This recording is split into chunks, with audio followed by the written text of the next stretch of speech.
नमस्कार प्यारे बच्चों, स्वागत करता हूं आप सभी बच्चों का आज के इस इम्पोर्टेंट क्लास में। तो कैसे हो आप सभी? मैं आशा करता हूं कि आप लोग बहुत ही अच्छे होंगे, स्वस्थ होंगे और आप सभी की पढ़ाई भी बहुत ही अच्छी चल रही होगी। बच्चों, आज के क्लास में हम लोग पढ़ने वाले हैं 12th क्लास के फिजिक्स का 70 मोस्ट इंपोर्टेंट ऑब्जेक्टिव क्वेश्चन। और ये 70 ऑब्जेक्टिव आपके बोर्ड एग्जाम के पॉइंट ऑफ व्यू से बहुत ही ज्यादा इंपॉर्टेंट है। तो आज के क्लास को आप सभी बिल्कुल ध्यान से देखिएगा और आज के क्लास में दिए जाने वाले इन सारे प्रश्नों को आप लोग अच्छे से याद भी करते चलिएगा। ओके, चलिए फिर क्लास को स्टार्ट करते हैं। सारे बच्चे हमारे साथ चैट सेक्शन में आंसर को भी लगाते चलिएगा, जिससे कि आपको पता चलेगा कि इस 70 ऑब्जेक्टिव में आपको पहले से कितना पता था। ओके जी, चलिए फिर क्लास को स्टार्ट करते हैं और पहला नंबर सवाल आपके सामने है, लगाते चलना चैट सेक्शन में आंसर को। देखिए, पहला नंबर सवाल कह रहा है किसी वस्तु पर आवेश की न्यूनतम मात्रा कम नहीं हो सकती है। अब आपको बताना है कि किसी वस्तु पर आवेश की न्यूनतम मात्रा कितना से कम नहीं हो सकती है। तो बच्चों, आपको पता होगा सबसे छोटा जो आवेशित कण होता है वो इलेक्ट्रॉन होता है और इलेक्ट्रॉन पर जो चार्ज होता है वो होता है 1.6 इंटू 10⁻⁹ कूलम के बराबर होता है। यही तो होता है। तो इतना से कम कैसे हो सकता है? इसीलिए करेक्ट आंसर हमारा क्या होगा? ऑप्शन नंबर ए बिल्कुल सही आंसर है। सभी बच्चे लगाते चलो आंसर और लास्ट में बताना कितना सही कर पाते हो इस 70 ऑब्जेक्टिव में। देखिए, दूसरा नंबर सवाल कर रहा है दो वैद्युत क्षेत्र रेखाएं एक दूसरे को किस कोण पर काटती है? बता दो बच्चा पार्टी, दो वैद्युत क्षेत्र रेखाएं एक दूसरे को किस कोण पर काटती है? तो बच्चों, हमने बताया था कि दो वैद्युत क्षेत्र रेखाएं एक दूसरे को नहीं काटती है, क्योंकि अगर वे काटेंगी तो काटान बिंदु पर दो स्पर्श रेखाएं बनेंगी और एक ही टाइम पर आवेश के दो भिन्न दिशाओं में गतिशील होगा, जो कि असंभव होता है। जैसे कि अगर मानो एक इधर गति कर रहा है एक इधर है, यानी कि दो स्पर्श रेखा एक इधर हो जाएगा और एक इधर हो जाएगा, यानी कि ये दोनों एक ही समय में दोनों जगह आवेश ये गतिशील होगा, जो कि असंभव होता है। इसीलिए करेक्ट आंसर हमारा क्या होगा? ये कभी नहीं काटती है। ऑप्शन नंबर डी बिल्कुल सही आंसर है, याद रखिएगा आप लोग। ओके, चलिए अगला प्रश्न देखिए हमारे सामने। तीसरा नंबर सवाल है। तीसरा नंबर सवाल कर रहा है किसी वस्तु पर आवेश का कारण क्या होता है? किसी भी वस्तु पर आवेश का जो कारण होता है वो होता है इलेक्ट्रॉन का स्थानांतरण होता है। क्या होता है बच्चों? इलेक्ट्रॉन का स्थानांतरण होता है। इसीलिए सही जवाब क्या होगा आपका? ऑप्शन नंबर सी बिल्कुल सही आंसर है। सारे बच्चे याद रखिएगा। चलिए, फोर्थ नंबर सवाल हमारे सामने है, लगा दो चैट सेक्शन में आंसर। ये तो बहुत ही आसान सा प्रश्न है कि आवेश का ऐसा ही मात्रक क्या होता है? आवेश का जो मात्रक होता है वो बता दो क्या होता है बच्चों? बहुत ही इंपॉर्टेंट प्रश्न है। तो हमने बताया है कि आवेश का जो मात्रक होता है वो कूलम्ब होता है। क्या होता है बच्चों? कूलम्ब होता है। ऑप्शन नंबर बी बिल्कुल सही आंसर है। अगर आपसे पूछे कि आवेश की विमा क्या होती है, तो हमने पढ़ा है कि चार्ज बराबर क्यू बराबर क्या होता है? आई टी होता है। आई टी यानी कि ये धारा को एम्पियर भी लिख सकते हैं और टी है तो टी लिख लो, यानी कि आवेश का जो विमा होता है वो ए टी होता है और मात्रा क्या होता है? कूलम्ब होता है। दोनों को आप लोग याद रखिएगा। चलिए, पांचवा नंबर सवाल मात्र 70 ऑब्जेक्टिव है, इसको जरूर याद कर लीजिएगा बच्चा पार्टी। बहुत इंपॉर्टेंट प्रश्न है, हर एक बार आपके बोर्ड परीक्षा में पूछे जाते हैं। देखो, ये पांचवा नंबर सवाल कह रहा है 8 कूलम्ब ऋण आवेश में उपस्थित इलेक्ट्रॉनों की संख्या कितनी होती है? तो बच्चों, इसके लिए हम लोगों ने एक फॉर्मूला को पढ़ा है, जिसका नाम क्या है बच्चों? किसका जो नाम है वो है सर क्यू बराबर क्या होता है? हमने बताया है कई बार, क्यू बराबर एन ही होता है। क्यू है हमारा आवेश, ये एन क्या है? तो ये इलेक्ट्रॉनों का नंबर होता है, जैसे एक इलेक्ट्रॉन दो इलेक्ट्रॉन ऐसे करके, और ई क्या होता है? इलेक्ट्रॉन का चार्ज होता है। तो हमने निकालना क्या है? तो इलेक्ट्रॉन का संख्या निकालना है, यानी कि एन बराबर क्या हो जाएगा हमारा? क्यू बटा में ई हो जाएगा। देखो, चार्ज कितना दिया गया है? तो 8 कूलम्ब दिया गया है। तो अच्छे से समझते चलो बच्चा पार्टी, बहुत इंपॉर्टेंट है। चार्ज कितना है? तो 8 कूलम्ब दिया गया है। और ई क्या है? तो इलेक्ट्रॉन का चार्ज कितना होता है? 1.6 इंटू 10⁻⁻⁹ कूलम्ब के बराबर होता है। इसको हम लोग सॉल्व कर लेते हैं। एन बराबर ऐसे लिखेंगे, उसके बाद 8 बटा में क्या लिखेंगे? 8 बटा में लिख लेंगे 1.6 और ये 10⁻⁻19 जो है इसको ऊपर ले जाएंगे, गुना में 10⁻19 हो जाएगा, क्योंकि अगर ऊपर ले जाएंगे तो माइनस हट जाएगा। देखो, यहां से अगर पॉइंट को हटाते हैं तो पॉइंट को उड़ाएंगे तो यहाँ 0 लग जाएगा और 16 पंचे का 80 हो जाएगा, यानी कि हमारे पास बचा क्या? 5 गुना 10⁻19 बच गया। और यही हमारा आंसर है कि एन बराबर क्या होगा? इलेक्ट्रॉनों की संख्या कितनी होगी? 5 गुना 10⁻19, जो कि हमारा ऑप्शन नंबर ए में दिया गया। बच्चों, अच्छे से समझ के करते चलो, क्लास बहुत इंपॉर्टेंट है। ओके, चलो 6 नंबर सवाल को देखिए, ये रहा हमारे सामने। बता दो 6 नंबर सवाल का आकाश का तरंग संचार आधारित है किस पर? बताओ आप लोग, आकाश तरंग जो है संचार किस पर आधारित है? बताओ। ये है आयन मंडल द्वारा परावर्तन पर आधारित। राइट आंसर हमारा क्या होगा? ऑप्शन नंबर ए बिल्कुल सही आंसर है। 6 का ए लगा लो आप लोग। चलो, अब 7 नंबर सवाल को देखते हैं। ये रहा हमारे सामने प्रश्न। बता दो उपग्रह संचार में विद्युत चुंबकीय तरंग का कौन सा भाग प्रयुक्त होता है? बताओ आप लोग, उपग्रह संचार में विद्युत चुंबकीय तरंग का कौन सा भाग है जो प्रयुक्त होता है तो वो होता है माइक्रोवेव्स, जो कि ऑप्शन नंबर डी में दिया गया सूक्ष्म तरंगीय होता है। ओके बच्चों, याद रखिएगा आप लोग। चलो, और जितने भी बच्चे जुड़े हुए हैं बच्चा पार्टी, अभी जितने भी बच्चे हमारे साथ देख रहे हो क्लास को, सभी बच्चे एक बार क्लास को लाइक कर देना फटाफट से। ओके जी, आप लोग लास्ट में करने के चक्कर में क्लास को लाइक करना ही भूल जाते हो, इसलिए फटाफट से एक बार कर दो। और हम देखते हैं कि बहुत सारे बच्चे क्लास को देख लेते हैं और चैनल को सब्सक्राइब ही नहीं करते। बच्चा पार्टी एक बार फटाफट से सब्सक्राइब भी कर लेना, जितने भी बच्चे नए नए जुड़े हो। ओके चलो, अब 8 नंबर सवाल को देखते हैं। ये रहा हमारे सामने 8 नंबर सवाल। बताओ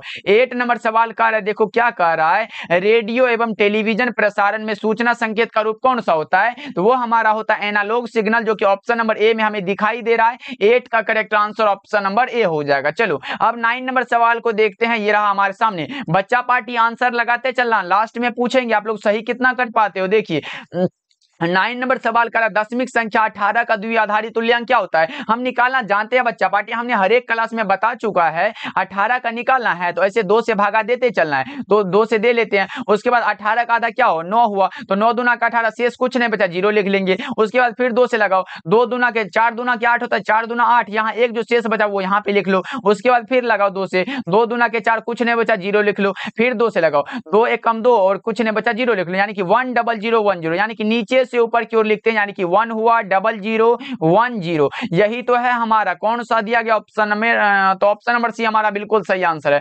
9 का सी लगा लो बच्चों, हमने कई बार बता चुका है, इसलिए ये आपका गलत नहीं होना चाहिए। चलिए 10 नंबर सवाल को देखते हैं। अर्धचालकों में अपद्रव्यों को डालने से क्या होता है? अर्धचालकों में अपद्रव्यों को डालने से क्या होता है? उनकी चालकता बढ़ जाती है, इसीलिए 10 का करेक्ट आंसर हम कहेंगे कि ऑप्शन नंबर डी हमारा क्या होगा, बिल्कुल सही आंसर है। चलिए अगला प्रश्न को देखते हैं। 11 नंबर सवाल का है, देखो एक स्वस्थ व्यक्ति के आंख के लेंस की फोकस दूरी कितनी होती है? अगर आपसे पूछे फोकस दूरी कितनी होती है तब आप लगाओगे 2 सेंटीमीटर, लेकिन बच्चों अगर पूछे स्पष्ट दृष्टि की न्यूनतम दूरी कितनी होती है तब आप लगा देना 25 सेंटीमीटर, ये भी आपको याद रखना है। ओके चलो 12 नंबर सवाल को देखते हैं। ये रहा हमारे सामने। बताओ 12 नंबर सवाल का प्रकाश वर्ष किस भौतिक राशि का मात्रक है? बहुत ही अच्छा प्रश्न, बता दो प्रकाश वर्ष किस भौतिक राशि का मात्रक होता है? डिस्टेंस यानी कि दूरी का बच्चों। और अगर पूछे कि बच्चा पार्टी अगर बता दो प्रकाश का चाल क्या होता है, प्रकाश का वेग क्या होता है, तो आप लगाओगे सर 3 गुना 10 पर पावर 8 मीटर प्रति सेकंड होता है।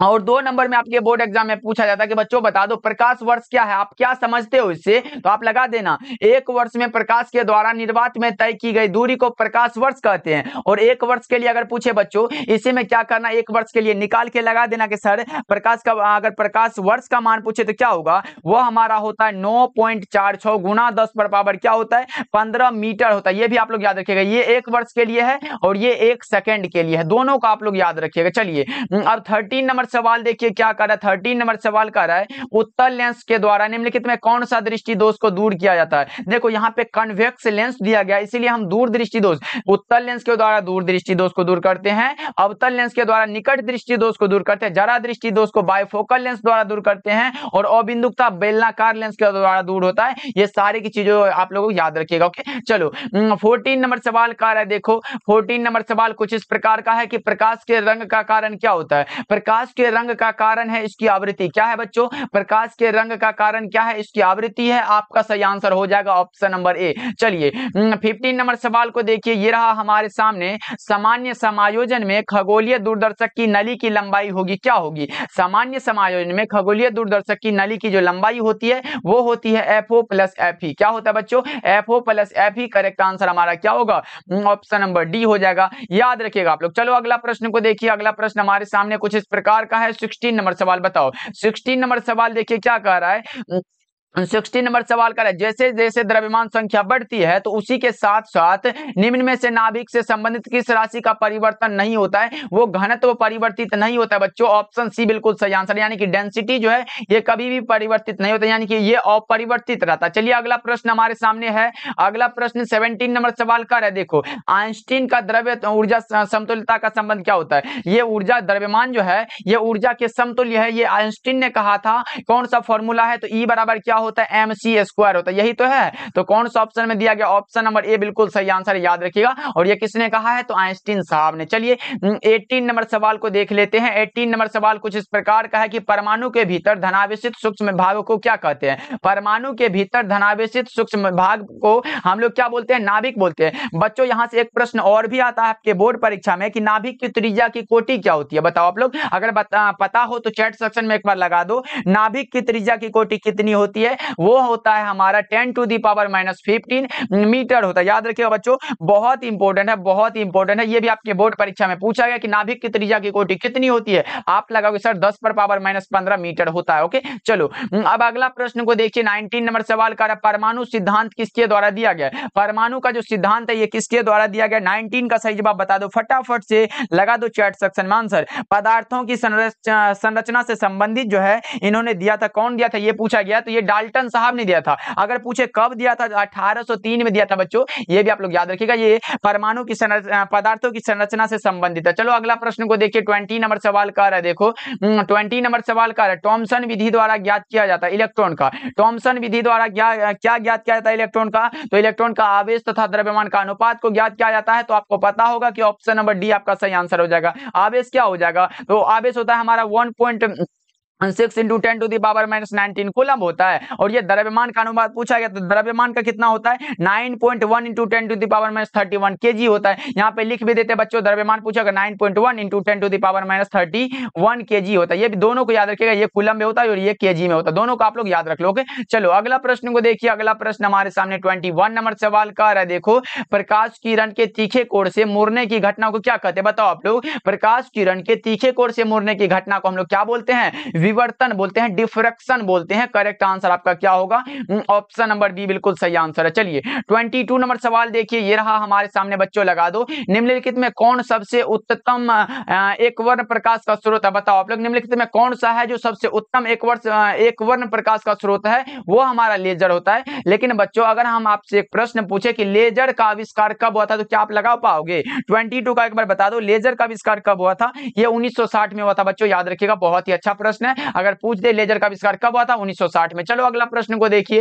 अगला प्रश्न हमारे सामने है 23 नंबर सवाल, सामान्य आंख के लिए स्पष्ट दृष्टि की न्यूनतम दूरी कितनी होती है। ये अभी हमने बताया था कि अगर फोकस दूरी पूछे तो आप 2 सेंटीमीटर लगाना, और अगर पूछे स्पष्ट दृष्टि की न्यूनतम दूरी तो आप 25 सेंटीमीटर को लगाना। करेक्ट आंसर आपका क्या होगा, तो ऑप्शन नंबर डी बिल्कुल सही आंसर है, याद रखिएगा आप लोग, बहुत ही इंपॉर्टेंट है। चलिए 24 नंबर सवाल का है, देखो 24 नंबर सवाल हमारे सामने है कि एक सरल सूक्ष्मदर्शी से बना हुआ प्रतिबिंब कैसा होता है। एक सिंपल माइक्रोस्कोप से बना हुआ प्रतिबिंब जो होता है वो काल्पनिक और सीधा होता है। कैसा होता है बच्चों, काल्पनिक और सीधा होता है। ऑप्शन नंबर ए बिल्कुल सही आंसर है। और अगर पूछे मनुष्य के आंख की रेटिना पर बना हुआ प्रतिबिंब कैसा होता है, तो वो वास्तविक और उल्टा होता है। दोनों को याद रखिएगा आप लोग, ये भी प्रश्न आया हुआ है कि मनुष्य के आंख की रेटिना पर कैसा प्रतिबिंब बनता है, तो वास्तविक और उल्टा बनता है। चलिए आगे देखते हैं। अगला प्रश्न हमारे सामने 25 नंबर सवाल का रहा है, मृग मरीचिका का कारण क्या होता है। ये पूर्ण आंतरिक परावर्तन के कारण होता है बच्चों। Option number A correct answer हो जाएगा। जैसे देखते नहीं हो, कोई अगर मेन रोड पे चलो तो आगे अगर बहुत दूर में लगेगा कि देखो रोड पे वहां पानी है, लेकिन वहां पे जैसे जाते हैं तो वहां लगता है कि ये तो सूखा हुआ है। किसके किसके साथ हुआ एक बार बताना बच्चों। रोड पर जैसे चलते हो तो दूर में लगता है कि रोड पर पानी है, लेकिन वहां जाते तो पानी दिखाई नहीं देता। एक बार बताना कमेंट करके किसको किसको ऐसा हुआ है। चलो अगला प्रश्न देखिए 26 नंबर सवाल का रहा है। 26 नंबर सवाल का रहा है, हीरा का अपवर्तनांक कितना होता है। ये तो हमने कई बार बता चुका है कि हीरा का अपवर्तनांक 2.42 होता है। और एक चीज और याद रख लो कि हीरा का अपवर्तनांक सभी पदार्थों के अपवर्तनांक से क्या होता है, अधिक होता है। हीरा ही ऐसा है जिसका अपवर्तनांक सभी पदार्थों के अपवर्तनांक से अधिक है। चलिए अगला प्रश्न को देखिए 27 नंबर सवाल का है। देखो 27 नंबर सवाल भी बहुत ही इंपॉर्टेंट है, आपके बोर्ड एग्जाम में आने वाला प्रश्न है। देखो दो लेंस है जिनकी क्षमता -15 डायोप्टर तथा +5 डायोप्टर दिया गया है, को संयुक्त करने पर उसकी फोकस दूरी क्या होगी। तो संयुक्त करने बोल रहा है यहाँ पर, तो एक को हम लोग P1 मान लेते हैं और दूसरा P2 मान लेते हैं, क्योंकि लेंस की क्षमता के लिए हम लोगों ने पढ़ा है कि P बराबर फॉर्मूला है P1 + P2। क्या होता है बच्चों, P1 + P2 ये फॉर्मूला है। तो इसी से हम लोग निकालेंगे। तो देखो P1 मान लेंगे एक को, P1 बराबर क्या हो जाएगा, -15 डायोप्टर हो जाएगा, और P2 बराबर क्या हो जाएगा, तो ये हमारा क्या हो जाएगा, +5 डायोप्टर हो जाएगा। यही तो है। देखो हमने P1 + P2 ये पढ़ा है, तो हम लिख लेंगे सर P1 प्लस P बराबर हम लिखेंगे सर P1 कितना है तो -15 डायोप्टर है, प्लस में क्या हो जाएगा 5 डायोप्टर हो जाएगा, यानी कि -15 में से 5 को घटाओ तो -10 डायोप्टर हो जाएगा। अभी बना नहीं है क्योंकि यहाँ डायोप्टर हमारा निकला है, लेकिन हमें पूछा क्या गया फोकस दूरी निकालने के लिए बोल रहा है, तो हमें निकालना तो पड़ेगा। इसलिए हम लोगों ने एक और फॉर्मूला को पढ़ा है जिसका नाम क्या है P बराबर 100 बटा में फोकस दूरी होता है, और हमें निकालना है फोकस दूरी, तो इसको लेके यहाँ आ जाएंगे, यानी कि F बराबर क्या होगा 100 बटा में P हो जाएगा, और P का मान कितना है -10 डायोप्टर है, तो माइनस है तो इसको माइनस को ऊपर लिख देते हैं 10 नीचे, यानी कि 10 दाइन का 100 होता है, यानी कि माइनस का 10 हो जाएगा, माइनस का 10 कौन सा हो जाएगा सेंटीमीटर हो जाएगा। करेक्ट आंसर आपका क्या हो जाएगा ऑप्शन नंबर बी हो जाएगा, बिल्कुल सही आंसर है बच्चों, याद रखो और अच्छे से समझ लो, इसका स्क्रीनशॉट ले लो समझने के लिए। चलो अगला प्रश्न को देखते हैं, 28 नंबर सवाल है। 28 नंबर सवाल कुछ इस प्रकार का है कि विस्थापन धारा का मात्रक क्या होता है। विस्थापन धारा का जो मात्रक होता है वो क्या होता है, लगा दो चैट सेक्शन में आंसर, कोई भी धारा हो उसका मात्रक कौन सा होता है, तो एम्पियर ही होता है। क्या होता है बच्चों, एम्पियर ही हो जाएगा। 28 का करेक्ट आंसर आपका ऑप्शन नंबर ए हो जाएगा। और अगर पूछे 1 एम्पियर बराबर क्या होता है, 1 एम्पियर बराबर क्या होता है 1 कूलम प्रति सेकंड होता है, ये भी आप लोग याद रख लो, बहुत इंपॉर्टेंट है। चलिए अगला प्रश्न हमारे सामने है, 29 नंबर सवाल है, इनमें कौन विद्युत क्षेत्र में विक्षेपित होता है। होने वाला अगर पूछे तो कैथोड किरण को लगाएंगे, अगर पूछे कौन सा है जो विद्युत क्षेत्र में विक्षेपित नहीं होता है तब आप हम गामा किरण को लगाएंगे, लेकिन होने वाला जो है वो कौन सा कैथोड किरण है। Right answer option number D हो जाएगा। चलिए 30 नंबर सवाल देखिए, एक्स किरणों की तरंगदैर्घ्य लगभग कितनी होती है, तो 1 एंगस्ट्रॉम होती है बच्चों। कौन सा ऑप्शन में दिया गया, ऑप्शन नंबर सी बिल्कुल सही आंसर है, याद रखिएगा बहुत इंपॉर्टेंट है। 0.1 से लेकर 10 नैनोमीटर तक हो सकता है, इसलिए 1 एंगस्ट्रॉम में लिखते हैं। चलिए अगला प्रश्न हमारे सामने है, 31 नंबर सवाल का है, देखो 31 नंबर सवाल क्या रहा, देखो 31 नंबर सवाल का रहा, आरसी का विमीय सूत्र क्या होता है। बहुत ही अच्छा प्रश्न, आप पूछोगे सर ये आरसी क्या होता है, ये आर हमारा रेजिस्टेंस है और सी क्या है तो विद्युत धारिता है, यानी कि रेजिस्टेंस के लिए हम लोगों ने पढ़ा है कि सर आर बराबर क्या होता है भी बटा में आई होता है। क्या होता है बच्चों, आर बराबर भी बटा में आई होता है, सभी बच्चे को पता होगा, हम पता हो तो एक बार चैट सेक्शन में लगाते भी चलना सभी बच्चे। देखो ये आर बराबर भी बटा में आई हो गया, उसके बाद हम जानते हैं यहाँ पे थोड़ा सा, हाँ आर बराबर भी बटा में आई हो गया, और यहाँ हम निकालते हैं कि सर सी का क्या होता है, तो सी बराबर भी हमने बताया है कि सर क्या होता है क्यू बटा में भी होता है, इसके लिए फॉर्मूला हम जानते हैं बच्चों, तो लगाना तो पड़ेगा। ये हो जाएगा, इतना तो सभी को क्लियर है। उसके बाद देखो ये क्यू है तो हमारा क्या हो जाएगा भी बटा आई है, तो इसको हम लिख सकते हैं कि सर यहाँ पे भी बटा आई, गुना में क्या लिखेंगे, ये क्यू को हम क्या लिख सकते हैं बच्चों, क्यू को हम लिख सकते हैं आई टी, यानी कि क्यू बराबर आई टी हम लोगों ने पढ़ा है आवेश के लिए, तो आई और गुना में टी हो जाएगा, बटा में क्या हो जाएगा भी है तो भी है तो भी लिख लो, यानी कि वोल्ट से वोल्ट कैंसिल और आई धारा से धारा कैंसिल, कितना बचा टाइम बचा हमारे पास, और टाइम के लिए हम जानते हैं कि क्या होता है एम जीरो होता है एल जीरो होता है, और टाइम का टाइम लिख लो, 1 भी लिख सकते हो या फिर नहीं भी लिख सकते हो। करेक्ट आंसर आपका क्या हो जाएगा ऑप्शन नंबर डी बिल्कुल सही आंसर है। समझ में आया बच्चा पार्टी, बहुत इंपॉर्टेंट है, इसको याद रखिएगा। आर बराबर भी बटा में आई ये फॉर्मूला है, और सी बराबर क्यू बटा में भी ये भी फॉर्मूला है, इसी को हम लोगों ने क्या किया दोनों को कॉम्बिनेशन कर दिया, जोड़ दिया, तो ये हमारा क्या हुआ निकल के आ गया। चलो अगला प्रश्न हमारे सामने है, अगला प्रश्न देखिए 32 नंबर सवाल का रहा, अपचाई ट्रांसफार्मर में कौन सी राशि घटती है। अपचाई ट्रांसफार्मर में वोल्टेज घटती है, राइट आंसर आपका क्या होगा ऑप्शन नंबर बी हो जाएगा। 33 नंबर सवाल का रहा, यांत्रिक ऊर्जा को विद्युत ऊर्जा में बदलने वाला यंत्र क्या कहलाता है। यांत्रिक ऊर्जा को विद्युत ऊर्जा में बदलने वाला यंत्र हमारा डायनेमो होता है, लेकिन बच्चों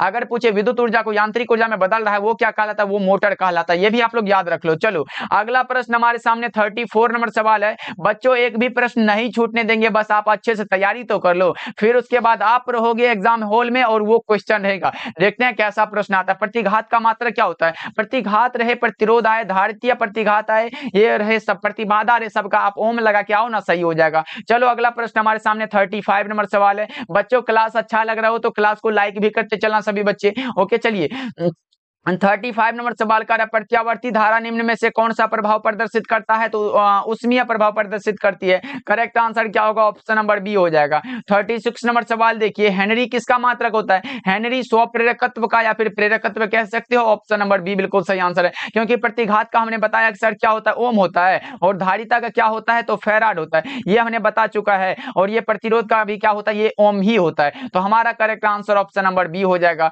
अगला प्रश्न हमारे सामने 37 47 नंबर सवाल का ट्रांसफार्मर में विद्युत ऊर्जा का उष्मा में रूपांतरण को क्या कहा जाता है? ट्रांसफार्मर में विद्युत ऊर्जा का उष्मा में रूपांतरण कहलाता है ताम्र क्षय कहलाता है। क्या कहलाता है बच्चों? ताम्र क्षय कहलाता है। ऑप्शन ए करेक्ट आंसर है। अगले प्रश्न की ओर बढ़ते हैं। अगला प्रश्न हमारे सामने 38 नंबर सवाल का आ रहा है, क्यूरी ताप के ऊपर लौह चुंबकीय पदार्थ कैसा हो जाता है? क्यूरी ताप के ऊपर लौह चुंबकीय पदार्थ जो हो जाता है वो हो जाता है अणुचुंबकीय है। करेक्ट आंसर हमारा क्या होगा? ऑप्शन नंबर ए बिल्कुल सही आंसर है। चलिए 39 नंबर सवाल को देखिए बच्चों। 39 नंबर सवाल का प्रति चुंबकीय पदार्थों की चुंबकशीलता कैसी होती है? अगर पूछे प्रति चुंबकीय तो बहुत कम होती है। अगर लौह चुंबकीय की पूछे, लौह चुंबकीय पदार्थों की चुंबकशीलता सबसे अधिक होती है बच्चा पार्टी। जैसे अगर लौह चुंबकीय पदार्थों की लोहा ले लो, ये लोहा अगर ले लो तो इसका चुंबकशीलता सबसे अधिक होता है। अगर चुंबक को अगर सामने लाओ तो एकदम सटाक से खींच लेता है, इसलिए लौह चुंबकीय पदार्थों की चुंबकशीलता सबसे अधिक होती है और प्रति चुंबकीय पदार्थों की चुंबकशीलता सबसे बहुत कम होती है। चलिए अगला प्रश्न हमारे सामने 40 नंबर सवाल का आ रहा है, चुंबकीय फ्लक्स का ऐसा मात्रा क्या होता है? बहुत ही अच्छा प्रश्न, बताओ चुंबकीय फ्लक्स का ऐसा मात्रा क्या होता है? 40 का राइट आंसर सभी बच्चे लगा दो। क्या होगा इसका सही जवाब? तो हम जानते हैं बच्चा पार्टी, क्या जानते हैं कि फाई बराबर क्या होता है? फाई बराबर बी इंटू ए होता है। बी इंटू ए फॉर्मूला है हमारा। बी क्या है? तो चुंबकीय क्षेत्र है और चुंबकीय क्षेत्र का मात्रा क्या होता है? वेबर प्रति मीटर स्क्वायर होता है और एरिया का क्या होता है? मीटर स्क्वायर होता है। मीटर स्क्वायर से मीटर स्क्वायर चला गया तो बचा क्या? वेबर बचा। डब्ल्यू बी कौन सा ऑप्शन में दिया गया? वेबर हमारा correct answer. Option number B बिल्कुल सही आंसर है बच्चों। लगा लो ना, इतना आसान सा प्रश्न पूछ देता है, कभी कभी आप लोग देखते ही आंसर को लगा देते हो। बहुत ही अच्छा। चलिए अब ये पूछेगा किसका है, तो ओम जो है ये प्रतिरोध का मात्रक है, जिसको प्रतिबाधा प्रतिघात वही होता है, और टेस्ला जो है ये चुंबकीय क्षेत्र का मात्रक है। चलिए अगला प्रश्न को देखिए। 41 नंबर सवाल का प्लांक नियतांक का मान कितना होता है? पहले तो हम लोगों ने पढ़ा था कि प्लांक नियतांक का ऐसा मात्रा क्या होता है, तो हमने बताया सर जूल सेकंड होता है। और हमने बताया था कि वीमा क्या होता है, तो ml2 t इनवर्स 1 होता है। ये हमने बता चुका है पहले ही। अब पूछा गया मान कितना होता है, तो देखो अगर ये मात्रक से मिलाते हैं तो ये भी नहीं मिलता, तो ये हमारा नहीं हो पाएगा। ये भी नहीं मिलता है तो ये भी नहीं हो पाएगा, और ये भी नहीं मिलता है, तो हमारा बचा कौन? देखो ना 6.626 इंटू 10⁻34 जूल सेकंड। हमारा करेक्ट आंसर क्या लग रहा है बच्चा पार्टी? ऑप्शन नंबर ए को लगाओ। अच्छे से देख लो, यही मान करेक्ट आंसर है। अच्छे से याद कर लेना आप लोग। चलो अगला प्रश्न को देखिए। अगले प्रश्न की ओर बढ़े बच्चा पार्टी। अगला प्रश्न हमारे सामने 42 नंबर सवाल का समतल दर्पण की वक्रता त्रिज्या कितनी होती है? समतल दर्पण की वक्रता त्रिज्या अनंत होती है। कितनी होती है बच्चों? समतल दर्पण की वक्रता त्रिज्या जो होती है वो अनंत होती है। चलिए अगला प्रश्न को देखिए। अगला प्रश्न हमारे सामने 43 नंबर सवाल का रहा है। कुछ इस प्रकार का प्रश्न आपके सामने, बताओ निम्नलिखित में से किस वैज्ञानिक ने, बता दो चैट सेक्शन में आंसर, निम्नलिखित में से किस वैज्ञानिक ने सर्वप्रथम यह पता लगाया कि प्रकाश भी विद्युत चुंबकीय तरंग है? बताओ आप लोग, निम्नलिखित में कौन से ऐसे वैज्ञानिक ने जिसने पता लगाया कि प्रकाश भी विद्युत चुंबकीय तरंग है? बताओ वह लगाया था किसने? मैक्सवेल साहब ने। किसने बच्चा पार्टी? मैक्सवेल ने। करेक्ट आंसर आपका ऑप्शन नंबर डी हो जाएगा। 44 नंबर सवाल है हमारे सामने कार है। देखो धरती के चुंबकीय ध्रुव पर नमन कोण का मान कितना होता है? वही पहले हमने बताया था पृथ्वी के, तो पृथ्वी धरती हमारा क्या है? अलग अलग है क्या? नहीं ना, तो हमारा 90 डिग्री होता है। अगर विषुवत रेखा पर पूछे बच्चा पार्टी, यहाँ दो अलग अलग क्वेश्चन पूछा जाता है। अगर आपसे पूछे विषुवत रेखा पर नमन कोण कितना होता है? 0 डिग्री, और पृथ्वी के चुंबकीय ध्रुव पर 90 डिग्री। दोनों को याद रख लो आप लोग। चलिए 45 नंबर सवाल है बच्चों। 45 नंबर सवाल हमारे सामने कुछ इस प्रकार का है कि चुंबकीय नमन का मान शून्य होता है कहां पर? चुंबकीय नमन का जो मान शून्य होता है वो चुंबकीय निरक्ष पर होता है। करेक्ट आंसर आपका ऑप्शन ए हो जाएगा। ओके जी, चलो फिर आगे बढ़ते हैं। अगला प्रश्न हमारे सामने है। अगला प्रश्न देखो। अगला प्रश्न कह रहा है किसी एलसीआर परिपथ में ऊर्जा का क्षय होता है किसमें? तो प्रतिरोधक में होता है। किसमें होता है बच्चों? प्रतिरोधक यानी कि रजिस्टर में होता है। राइट आंसर आपका ऑप्शन नंबर बी हो जाएगा। चलिए अगला प्रश्न को देखते हैं। अगला प्रश्न हमारे सामने है। अगला प्रश्न कह रहा है एक पूरे चक्र में प्रत्यावर्ती धारा का माध्य मान कितना होता है? एक पूरे चक्र के लिए पूछा है तो ये हमारा 0 हो जाएगा। लेकिन अगर अर्ध चक्र के लिए पूछे, यहाँ बच्चा पार्टी दो प्रश्न निकलता है। एक पूरे चक्र में प्रत्यावर्ती धारा का माध्य मान कितना होता है? तो 0 होता है। लेकिन अगर पूछे अर्ध चक्र में प्रत्यावर्ती धारा का माध्य मान कितना होता है? वो होता है हमारा 2I0 बटा में पाई होता है। ये अर्ध चक्र के लिए होता है, फॉर्मूला की टाइप है, इसको जरूर याद रख लेगा। ये अर्ध चक्र के लिए है और ये पूर्ण चक्र के लिए 0 होता है। चलिए अगला प्रश्न को देखिए। अगला प्रश्न हमारे सामने 48 नंबर सवाल का रहा है केवल प्रतिरोध का शक्ति गुणांक कितना होता है? केवल प्रतिरोध का अगर शक्ति गुणांक आपसे पूछा गया हो तो सर लगाओगे आप कितना होता है? तो वो हमारा 1 होता है। केवल प्रतिरोध के लिए अगर शक्ति गुणांक पूछे तो 1 होता है, लेकिन अगर पूछे केवल प्रतिरोध के लिए कलांतर कितना होता है, केवल प्रतिरोध के लिए क्या होता है बच्चा पार्टी, कलांतर, जिसको हम लोग फाई के द्वारा डिनोट करते हैं। अगर फाई बराबर पूछे तो हमारा 0 होता है। कलांतर कितना होता है बच्चा पार्टी, 0 होता है। ये भी आप लोग याद रखिएगा। चलिए अगला प्रश्न को देखते हैं। अगला प्रश्न हमारे सामने 49 नंबर सवाल है, चुंबकीय फ्लक्स क्या है। तो चुंबकीय फ्लक्स हमारा क्या होता है बच्चों, अदिश राशि है। चुंबकीय फ्लक्स क्या होता है, अदिश राशि है। और इसके लिए हमने बताया सर इसको फाई के द्वारा डिनोट करते हैं। फाई बराबर क्या होता है, बी इंटू ए होता है। बी क्या है, तो चुंबकीय क्षेत्र है। चुंबकीय क्षेत्र का मात्रक क्या होता है, वेबर प्रति मीटर स्क्वायर होता है, गुणा में मीटर स्क्वायर। यहां से निकालते हो तो आपका क्या निकल जाएगा, वेबर, इसका मात्रक भी निकल जाएगा। इसको भी आप लोग याद रखिएगा। चलिए आगे बढ़ते हैं। अगला प्रश्न हमारे सामने 50 नंबर सवाल का रहा है, यंग का डबल स्लिट प्रयोग जो किस घटना पर आधारित है। यंग जी का डबल स्लिट प्रयोग जो किस घटना पर आधारित है, तो ये विवर्तन तथा व्यतिकरण पर आधारित है। ऑप्शन सी बिल्कुल सही आंसर है। चलिए 51 नंबर सवाल देखिए बच्चों, मात्र 70 ऑब्जेक्टिव है। अच्छे से क्लास को देखो और क्लास को लाइक भी करते चलना सभी बच्चे। ओके, देखिए किरचॉफ का द्वितीय नियम किस पर आधारित है। किरचॉफ का द्वितीय नियम ऊर्जा संरक्षण के सिद्धांत पर आधारित है, और पहला नियम जो है वो आवेश संरक्षण के सिद्धांत पर आधारित है। ये सब कोई पूछने वाला बात है भाई, ऑप्शन भी लगा लो ना, करेक्ट हो जाएगा। चलिए आगे बढ़ते हैं। 52 नंबर सवाल का है, विद्युत परिपथ की शक्ति कितनी होती है। हाँ, ये प्रश्न बहुत इंपॉर्टेंट है। विद्युत परिपथ की शक्ति कितनी होती है, P बराबर वी स्क्वायर बटा में आर। P बराबर वी स्क्वायर बटा में आर कौन सा होगा, पावर पूछा गया तो हमारा राइट आंसर लगाएंगे ऑप्शन नंबर सी, बिल्कुल सही आंसर है। और यहां से एक बार ऐसे वाला आया था आई स्क्वायर आर इंटू टी वाला, ये भी फॉर्मूला आया है आपके बोर्ड परीक्षा में। और ये P बराबर क्या हुआ, P1 प्लस P2, ये भी समतुल्य लेंस के लिए दोनों तीनों फॉर्मूला आपके बोर्ड परीक्षा में आ गया है। तो इस दोनों तीनों फॉर्मूला को याद रख लो बच्चों, बहुत ही इंपॉर्टेंट है। चलिए आगे बढ़ते हैं। अगला प्रश्न हमारे सामने 53 नंबर सवाल का है, विद्युत वाहक बल की विमा क्या है, बताओ आप लोग। विद्युत वाहक बल यानी कि the dimension of electromotive force is, तो इलेक्ट्रोमोटिव फोर्स को हम लोग क्या, तो ई के द्वारा डिनोट करते हैं। ई बराबर क्या होता है, वही विद्युत विभव की तरह W अपॉन Q होता है। और हम जानते हैं कि ये कार्य वाला का जो होता है वो क्या होता है, ML2 होता है, और T इनवर्स 2 होता है। और बटा में चार्ज का AT जानते हो कि नहीं, AT होता है। तो देख लो यहां से निकालते हैं तो ML2 लिख लो पहले, उसके बाद A नहीं है तो T है, तो देखो T अगर एक ऊपर जाएगा तो माइनस, यानी कि T इनवर्स 3 हो जाएगा। A नहीं है ऊपर में तो A यहाँ पे क्या हो जाएगा, माइनस हो जाएगा। नीचे में प्लस है तो ऊपर क्या हो, माइनस हो जाएगा। तो देख लो किस ऑप्शन में दिया है, यानी कि A को हम लोग क्या, एम्पियर को हम लोग क्या धारा में I में लिख सकते हैं। देखो यहाँ I भी लिख सकते हैं, लेकिन एम्पियर भी सही है, यानी कि आप ऐसे भी लिख सकते हो ML2 और T इनवर्स 3 और I इनवर्स, ऐसे भी लिख सकते हो, ये दोनों सही है। इसीलिए आप कह लो कि हमारा करेक्ट आंसर क्या होगा, ऑप्शन नंबर डी बिल्कुल सही आंसर है। कोई दिक्कत नहीं है, ऑप्शन नंबर डी को आप लगाओ आंख बंद करके, बिल्कुल सही आंसर। चलिए अगला प्रश्न को देखते हैं। अगला प्रश्न हमारे सामने 54 नंबर सवाल का है, इलेक्ट्रॉन वोल्ट के द्वारा क्या मापा जाता है। इलेक्ट्रॉन वोल्ट के द्वारा हम लोग क्या मापते हैं, ईवी के द्वारा, ईवी के द्वारा हम लोग ऊर्जा को मापते हैं। लेकिन बच्चों अगर आपसे पूछे 1 इलेक्ट्रॉन वोल्ट बराबर क्या होता है, तो आप लगाओगे sir 1.602 into 10 to the power -19, coulomb मत लगाना, जूल होता है बच्चों। 1 इलेक्ट्रॉन वोल्ट बराबर कितना होता है, 1.602 into 10 to the power -19 joule होता है, याद रखोगे आप लोग। चलिए अगला प्रश्न हमारे सामने है। अगला प्रश्न 55 नंबर सवाल का रहा है कि एक अर्धचालक को T1 केल्विन से T2 केल्विन तक ठंडा किया जाता है, तो इसका प्रतिरोध क्या होगा, ये बढ़ेगा। क्या होगा बच्चा पार्टी, बढ़ जाता है। राइट आंसर सी हो जाएगा। 56 नंबर सवाल है। 56 नंबर सवाल का एक स्वस्थ मनुष्य के शरीर का विद्युत प्रतिरोध कितना होता है। इसमें बहुत सारे बच्चे जो है गलत लगाते हैं आंसर, लेकिन बच्चा पार्टी एक स्वस्थ मनुष्य के लिए पूछा गया बच्चों, एक स्वस्थ मनुष्य के लिए पूछा गया, इसीलिए हमारा 10,000 ओम करेक्ट हो जाएगा। बहुत सारे बच्चे हैं जो 50,000 ओम को लगाते हैं, जो कि बिल्कुल गलत हो जाता है। चलिए अगला प्रश्न हमारे सामने है। 57 नंबर सवाल है, कार्बन प्रतिरोध का कलर कोड में नीले रंग का मान कितना होता है। नीले रंग के लिए पूछा गया तो हम लगाएंगे सर बीबी रोय जीबी वाला फॉर्मूला, जानते हो कि नहीं,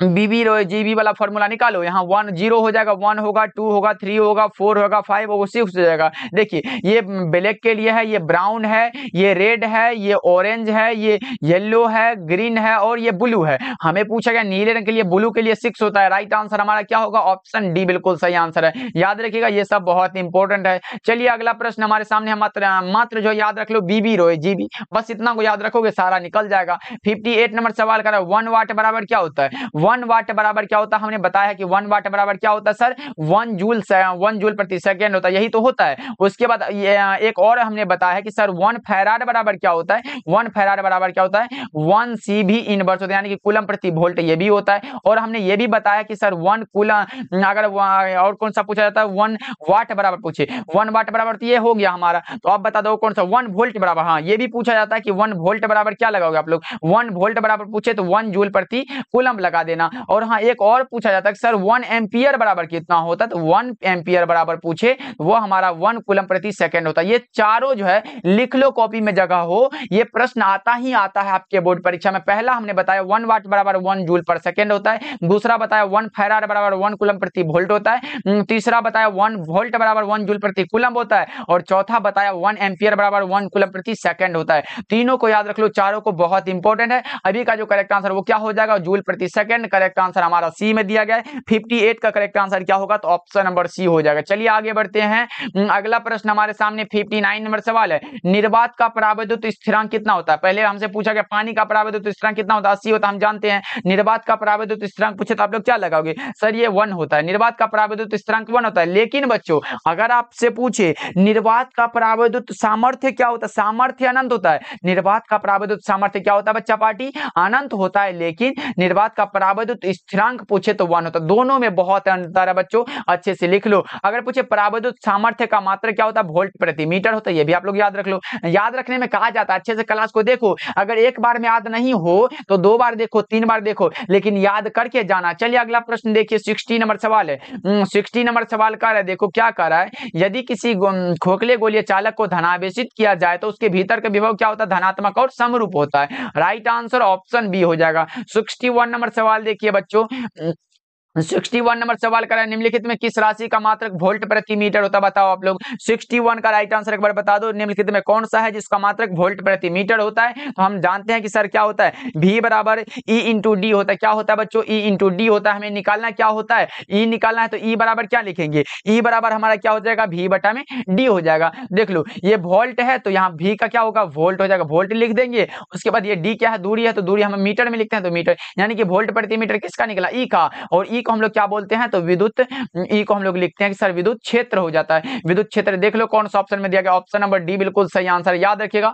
और विद्युत क्षेत्र का दूसरा मात्रक भी होता है न्यूटन प्रति कूलम भी होता है। चलिए अगला प्रश्न को देखिए, अगला प्रश्न हमारे सामने 62 नंबर सवाल कर रहा है, विद्युत क्षेत्र ई तथा विद्युत विभव भी के बीच संबंध क्या होता है। ये तो कई बार हमने पढ़ चुका है कि सर ई बराबर क्या होता है, तो माइनस डी भी अपॉन का डी एक्स होता है, यही तो हम लोगों ने पढ़ा है। तो राइट आंसर हम क्या लगाएंगे, तो ऑप्शन नंबर ए हो जाएगा। कोई दिक्कत बच्चों, लगाते चलना, अगर कोई भी प्रॉब्लम हो, दिक्कत हो, तो आप लोग चैट सेक्शन में पूछ भी लिया करो, हम आपके रिप्लाई देने के लिए हमेशा तत्पर हैं, हमेशा आपके जो भी डाउट हो उसको हम सॉल्व करने के लिए हमेशा आपके साथ है। चलिए अगला प्रश्न देखिए, 63 नंबर सवाल का रहा है, आवेशित खोखले गोले के अंदर विद्युत तीव्रता क्या होती है। आवेशित खोखले गोले के अंदर, अंदर वाला बात आए शून्य लगा लो, करेक्ट हो जाएगा। चलिए अगला प्रश्न हमारे सामने है, अगला प्रश्न हमारे सामने 64 नंबर सवाल का रहा है, यदि समरूप विद्युत क्षेत्र एक्स अक्ष की दिशा में विद्यमान है तो एक्स देख लो किस में नहीं है, तो इसमें नहीं होगा, हमारा वाई जेड तल की दिशा में। करेक्ट आंसर ऑप्शन बी हो जाएगा। आगे बढ़ते हैं बच्चों, अगला प्रश्न हमारे सामने 65 नंबर सवाल का रहा है, एक स्थिर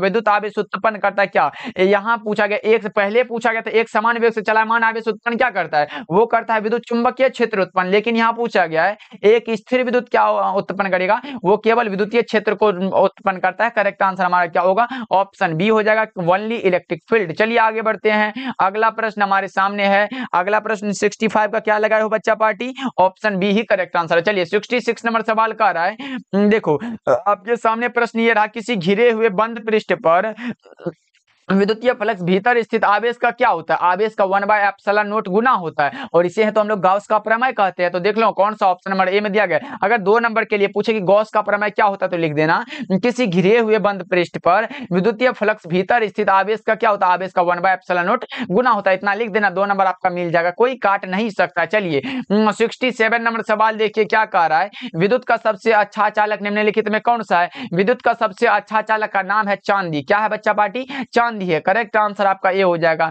68 नंबर सवाल देखिए बच्चों, 68 नंबर सवाल का आवेशित चालक की स्थितिज ऊर्जा बराबर क्या होता है? आवेशित चालक की स्थितिज ऊर्जा U बराबर क्या होता है? हाफ CV स्क्वायर होता है। यही तो होता है, यही तो हमारा फॉर्मूला है। तो हम लगाएंगे सर ऑप्शन नंबर बी क्या होगा? करेक्ट हो जाएगा। चलिए अगला प्रश्न देखिए, 69 नंबर सवाल है। 69 नंबर सवाल कह रहा है किसी अचालक पदार्थ के गोले को आवेश देने पर वह वितरित होता है किस पर? बताओ आप लोग, किसी अचालक पदार्थ के गोले को आवेश देने पर वह वितरित होता है, कैसे, कहां पर होता है? तो बच्चों हमने बताया इसमें मुक्त इलेक्ट्रॉन जो होता है वो नहीं होता, इसलिए यह वितरित ही नहीं होता, इसलिए करेक्ट आंसर हमारा क्या होगा? इनमें से कोई नहीं करेक्ट हो जाएगा। ओके, याद रखना, ये भी प्रश्न आपके बोर्ड परीक्षा में आया हुआ है। चलिए अगला प्रश्न को देखते हैं। 70 नंबर सवाल का रहा है आवेश का रेखीय घनत्व क्या होता है? आवेश का रेखीय घनत्व पूछा गया है, तो आप लगाओगे सर आवेश का रेखीय घनत्व एक, देखो यहाँ पे मैं समझा दूं, एक हमारा क्या होता है? आवेश का रेखीय घनत्व होता है, दूसरा हमारा क्या होता है? आवेश का पृष्ठ घनत्व होता है, और तीसरा क्या होता है? आवेश का आयतन घनत्व होता है। यही तो पूछा जाता है आपके बोर्ड परीक्षा में। आयतन घनत्व के लिए अगर पूछे वो हमारा क्या होता है? Coulomb metre inverse. ये हमारा क्या होता है? ये रेखीय घनत्व के लिए होता है। कूलम मीटर इनवर्स 2 होता है ये पृष्ठ घनत्व के लिए, और कूलम मीटर इनवर्स 3 जो होता है ये किसके लिए होता है? ये हमारा क्या होता है? ये आयतन के लिए होता है। हमारा पूछा क्या गया है? तो ये हमारा पूछा गया कि सर आवेश का रेखीय घनत्व क्या होगा? ये हो जाएगा हमारा correct answer option number A हो जाएगा, कूलम मीटर इनवर्स। यही तो हमारा करेक्ट आंसर है। ऑप्शन नंबर ए को लगा और निकल लो आगे। चलो, हमारा 70 ही ऑब्जेक्टिव आज के क्लास में था, और बच्चों हम लोगों ने कर चुका है पूरा का पूरा। तो बताओ आज का क्लास आपको कैसा लगा? एक बार कमेंट करके बताना। बच्चा पार्टी आप लोग कमेंट नहीं करते तो अच्छा नहीं लगता है, इसलिए सभी बच्चे, जितने भी बच्चे देख रहे हो, एक बार कमेंट करके बताना क्लास कैसा लगता है। ओके बच्चों, तो क्लास को लाइक भी कर देना, और अगले क्लास का इंतजार करना। डेली क्लास का हमारा टाइम पूछते रहते हो आप लोग। डेली क्लास का टाइम जो होता है ये हमारा जो होता है वो शाम के जो होता है कितने बजे? शाम के एक हमारा 7 बजे क्लास होता है, और दूसरा क्लास क्या होता है? दूसरा क्लास जो हमारा होता है वो शाम के 8 बजे भी होता है। तो दोनों क्लास को बच्चा पार्टी ज्वाइन करो ना, एकदम मजा आएगा, बहुत मजा आएगा क्लास करने में, इसलिए ज्वाइन करना 7 बजे और 8 बजे। ओके, मिलते हैं फिर अगले क्लास में बच्चों।